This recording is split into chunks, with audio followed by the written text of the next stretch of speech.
오늘 2026년도 청지기 임명은 말씀을 마치고 발표하도록 하고요. 오늘은 그 말씀에 앞서 우리가 하나님 앞에 변치 않는 직임을 받고 또 직책을 부여받고 또 세부적으로 하나님의 교회를 받들어 섬겨야 할 직분이 주어졌을 때 우리는 어떻게 이 직분을 받아 감당해야 되겠는가?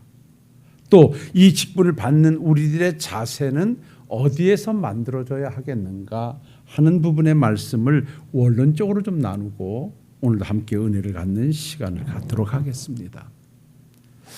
오늘 이 디모데전서 본문의 내용은 사도 바울이 아들과 같은 디모데에게 서신을 보내면서 내가 어떻게 하나님의 종이 된 것과 또 네가 나를 이어서 이 하나님의 종으로서의 사명을 감당할 때 네가 꼭 먼저 갖추어야 할 자격이 무엇이고 자세가 무엇인가에 관하여서 말씀을 주고 있는 정말 의미 있는 내용입니다. 우리가 하나님의 크신 은혜 가운데 부름을 받아 하나님의 자녀가 되고 또 그리고 하나님의 교회의 일꾼이 되어서 그 사명을 감당한다고 하는 것은 세상 어떤 것과도 비교할 수 없는 귀한 자리이고 은혜의 직분이라는 것을 이미 잘 알고 있습니다.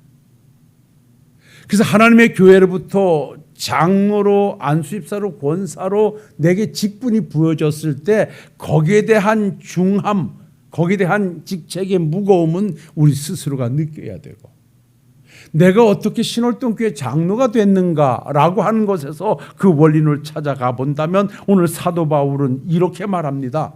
오늘 1장 12절에 이렇게 말하잖아요. 나를 능하게 하신 그리스도 예수 우리 주께 내가 감사함은 나를 충성되이 여겨 내게 직분을 맡기심이니 그럽니다.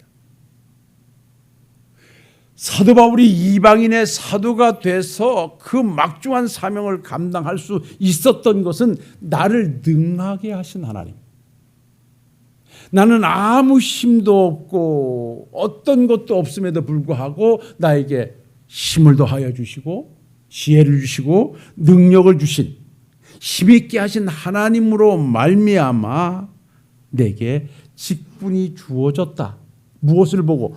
충성되이 여기셔서 진실함을 보시고 잘할 것으로 여기시고 내게 직분을 맡겨주셨다라고 고백합니다.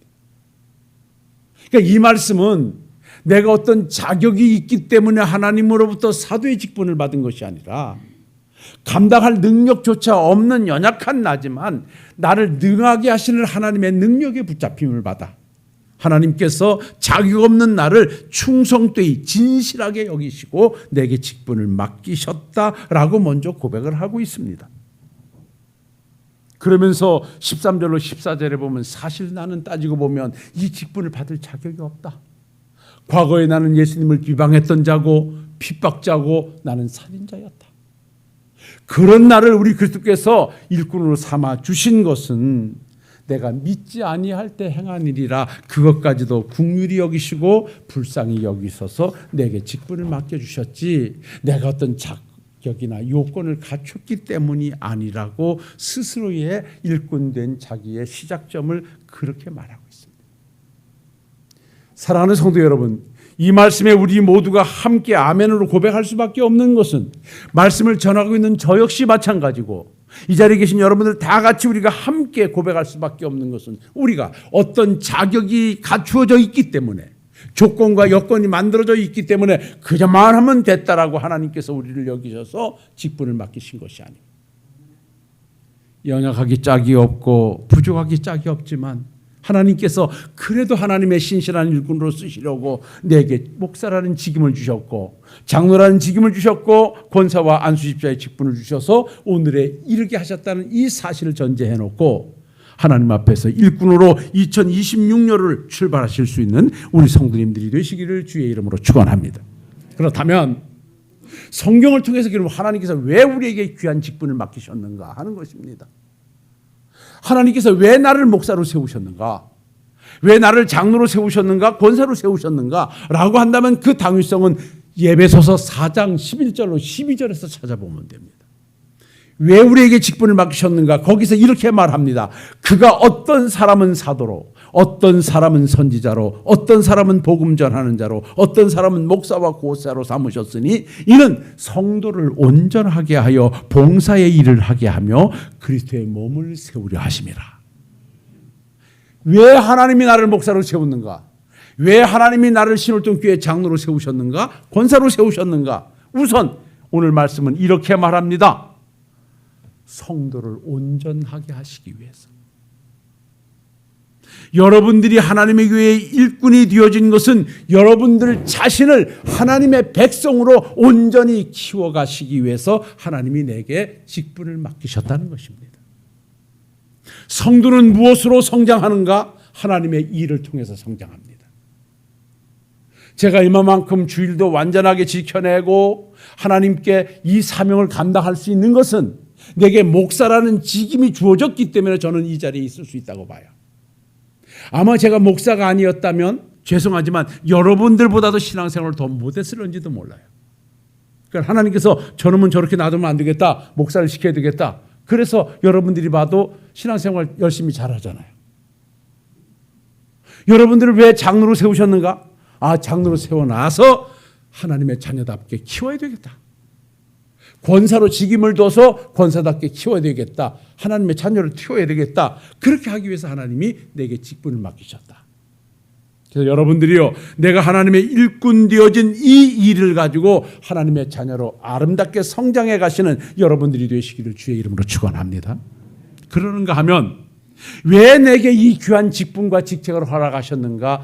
봉사의 일을 하라고, 하나님의 일을 하라고.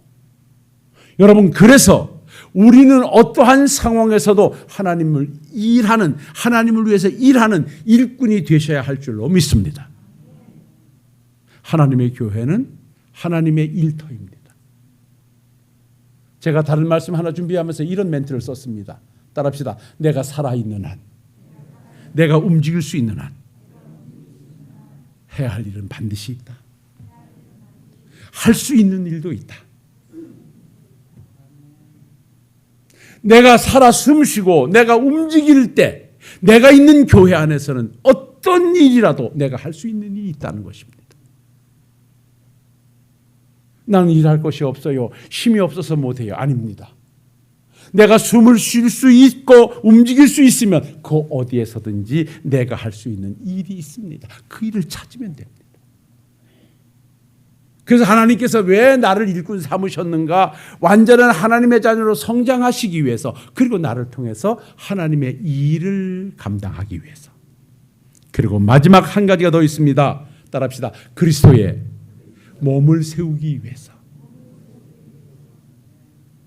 하나님의 나라를 건설하고 작게는 하나님의 교회를 아름답게 세워가기 위해서, 하나님의 교회의 완전함을 추구하기 위해서 하나님은 여러분들에게 장로라는 권사라는 안수집자라는 직책을 주어졌다는 것입니다. 오늘도 2026년도에 세부적으로 하나님의 교회에서 구석구석에서 일할 직분을 맡기심이 왜 그런가? 주의 몸된 교회를 온전히 세워가라고. 그래서 여러분이 있는 자리에서는 여러분들의 기관이 살아나야 할 줄로 믿습니다. 여러분들이 계신 자리에서는 하나님의 교회가 부흥되어야 할 줄로 믿습니다. 그래서 우리는 전도해야 되는 거예요. 우리에게는 너나 나나 할 것 없이 온전히 하나님의 교회를 세워가야 되는 막중한 사명이 부여졌어요. 김수덕 권사님, 내가 부른 거 이름 기억하시죠? 김인자 권사님, 내가 두 분한테 책임을 질게요. 올해 가기 전에 전영숙 권사 데려오세요. 새로운 사람 하나 전도하기 얼마나 힘들어요. 이제 그만큼 쉬었으면 됐으니까 두 분이 책임지고, 못 데려오면 교회 나오지 마요. 우리에게 부여된 사명이 뭔가? 주의 몸된 교회를 세우라는 거예요. 하나님의 일을 통해서 하나님의 나라를 건설해 가라는 거예요. 우리를 그거를 여러분들이 관가해서는 안 돼요. 그래서 오늘 사도 바울은 그러는 거예요. 왜 하나님이 나 같은 자에게 일꾼 삼으셨는가? 이렇게 힘도 없고 연약한 자에게 왜 하나님이 내게 이 막중한 사명을 맡기셨는가? 하나님의 일을 하라고. 하나님의 자녀답게 성장하라고. 하나님의 나라를 건설하라고. 그렇게 세웠다고 하면서 오늘 그 사명을 감당해야 할 디모데에게 당부하는 말이 있어요. 오늘 그 말씀을 찾아가 보면 오늘 18절로 이렇게 말합니다. 아들 디모데야, 내가 내게 이 교훈으로서 명하노니 전에 너를 지도한 예언을 따라 그것으로 선한 싸움을 싸우며 믿음의 착한 양심을 가지라. 어떤 이들은 이 양심을 버렸고 그 믿음에 관하여서 파선하였느니라. 이렇게 말합니다. 그런데 이 말씀 앞에 그가 전제하는 한 가지가 있습니다. 15절로 16절 말씀을 다 같이 한번 읽어보시겠습니다. 함께 봅니다. 미쁘다 모든 사람이 받을 만한 이 말이요 그리스도 예수께서 죄인을 구원하시려고 세상에 임하셨다 하였도다. 죄인 중에 내가 괴순이라. 그러나 내가 국류를 입은 까닭은 예수 그리스도께서 내게 먼저 일체 오래 참으심을 보이사 후에 주를 믿어 영생 얻는 자들에게 본이 되게 하려 하심이라. 여러분이요, 하나님의 일꾼 되신 여러분들이요, 하나님의 일꾼 되어 사명을 감당하신 여러분들이요, 여러분들을 왜 신월동 교회에다가 이 직분을 맡기신 줄 아십니까? 우리 주님께서 여러분들을 본보기 삼으시라고. 사도 바울의 얘기예요. 나 같은 죄인도, 나 같은 부족한 사람도, 나같이 영악한 사람도, 나같이 핍박하는 사람도 하나님께서 용서하시고 구원해 주신다는 본. 그런 자도 하나님의 자녀가 돼서는 온전한 하나님의 삶으로 살아간다는 이 사실을 보여주기 위해서 하나님이 일꾼 삼으셨다는 거예요. 여러분들이 왜 하나님의 교회 일꾼이 되셨는가? 여러분들을 비하하는 것 아닙니다. 저나 여러분들 같이 무능하고 연약하고 아무것도 아닌 것도 하나님을 거부하고 대항했던 우리들도 하나님께서 그 사랑으로 품어서 자녀 삼아주셨다는 사실을 만방에 보여주시려고. 그리고 그러한 사람들이 이렇게 멋진 하나님의 일꾼이 돼서 하나님의 교회를 받들고 있다는 이 샘플로 보여주시려고. 그래서 여러분들을 이 자리에 갖다 놓으신 줄 알고 어디에서나 본보기가 되시는 신앙의 기준이 되시는 여러분들이 되시기를 주의 이름으로 축원합니다. 야, 역시 장로님이 되시려면 우리 저 김 장로님 같이 해야 돼. 권사님이 되려고 하면 저 우리 소 권사님 같이 돼야 돼. 라고 내가 모든 사람들에게 권사의 안수집사의 장로의 샘플이 된다면, 기준이 된다면 그 사람은 잘 사는 사람이고 하나님께서 나를 부르신 목적에 부합하는 삶이에요. 저는 그렇게 해요. 이 시대를 사는 목사로서 후배들에게 본이 되게 하옵소서. 그렇게 되지 못해서 안타깝습니다만 그렇게 되기 위해서 기도하고 있어요. 우리 사랑하는 여러분들께서도 여러분들이 하나님의 자녀로서의 본이 되고 하나님의 일꾼으로서 본이 돼서 멋진 모습을 가지고 하나님 나라를 건설해 가시는 여러 식구들이 되시기를 주의 이름으로 축원합니다. 그리고 마지막 한 말씀 더 드린다고 하면요, 왜 하나님께서 여러분들을 직분 삼으셨는가, 그리고 여러분들이 하셔야 할 일이 무엇인가, 이제부터는 여러분들이 해야 할 일이 한 가지가 있습니다. 따라합시다. 직분자는 자신을 위한 선한 싸움을 싸워야 됩니다. 오늘 주신 말씀 18절로 19절 다시 보겠습니다. 아들 디모데야, 내가 내게 이 교훈으로서 명하노니 전에 너를 지도한 예언을 따라 그것으로 선한 싸움을 싸우며 믿음과 착한 양심을 가지라. 어떤 이는 그 양심을 버렸고 그 믿음에 관하여서 파선하였느니라. 믿음의 선한 싸움을 싸우라 그럽니다. 여러분, 직분자는요, 하나님께 직분을 받는 순간부터 이 싸움이 시작돼야 됩니다. 왜 목사가 목사답게 못 삽니까? 왜 장로가 장로다운 모습을 못 보입니까? 왜 장로가 안수집사가 권사가 그렇습니까? 선한 싸움을 싸우지 않기 때문에 그래요. 여러분, 이 선한 싸움이 뭔지 아십니까? 선한 싸움은 복음에 반대되는 겁니다. 사람은 누구나 다 복음에 반대되는 것을 가지고 있어요. 사도 바울은요, 복음에 반대되는 것을 너무 많이 가지고 있었어요. 그래서 예수 믿는 자를 죽이려고 했고요, 죽이는데 가패를 던졌고요, 죽이려 다메섹으로 달려갔어요. 그래서 사도 바울은요, 그 평생 믿음의 선한 싸움을 싸우는 싸움이라고 고백했고, 마지막 죽음을 앞에 두고서는요, 이제 전제를 부어질 날이 가까웠으니, 내가 죽을 날이 가까웠으니 내가 선한 싸움을 싸우고 승리하 이제는 의의 멸관이 준비되어 있는 곳으로 내가 가겠노라 그래요. 사도 바울의 일평생은 선한 싸움이었어요. 오늘 살아가는 성도 여러분들이요, 왜 우리가 믿음의 길에서 탈선합니까? 왜 착한 양심에서 탈선합니까?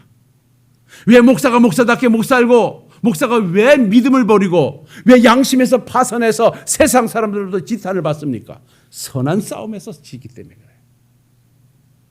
선한 싸움을 싸우지 않기 때문에. 정욕의 싸움을 안 싸워요. 물욕의 싸움을 안 싸워요. 명예의 싸움을 안 싸워요.